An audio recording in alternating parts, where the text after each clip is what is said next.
Kumar. Okay. ഭാര്യ ഇവിടുത്തെ ആരുടെ ഭാര്യയല്ല, അപ്പുറത്തെ ഫ്ലാറ്റിലൊന്നും ചോദിച്ചു നോക്ക്. അതായത് എന്റെ ഭാര്യയാന്ന്. നല്ല റിസോർട്ട്. നിങ്ങൾ ഇവിടെ എന്തൊരു ബഹളമാണ് കാണിക്കുന്നത്? അപ്പുറത്തെ ഫ്ലാറ്റിലുള്ള ആർക്കും ഉറങ്ങണ്ടേ? അതിന് ഞങ്ങൾ ധാരാട്ടമായിട്ട് ഇട്ട് കൊടുക്കണം.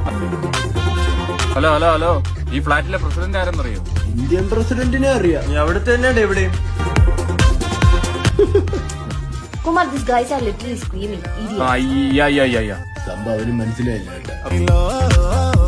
ഇത് ഞങ്ങള് കാശ് കൊടുക്കുന്ന ഫ്ലാറ്റ്, ഞങ്ങളിവിടെ വെള്ളം വെക്കും, വേണേ ഡാൻസ് കളിക്കും, ചിലപ്പം പാട്ടും പാടും. അതെ, ഇവിടെ കുടുംബത്തിൽ പറഞ്ഞവരാ താമസിക്കുന്നത്. എന്നാ പിന്നെ നീ എന്താ ഫ്ലാറ്റിൽ താമസിക്കുന്ന കുടുംബത്തേർ. മനാഫെ വിളിക്കുന്നു. എന്താ bro? Not Manaf, it's enough. വിളിച്ചു വരുത്തി കളിയാക്കുന്നോടാ. Touch my husband, I will show you. നീ ഭയങ്കര ഷോ എന്ന്.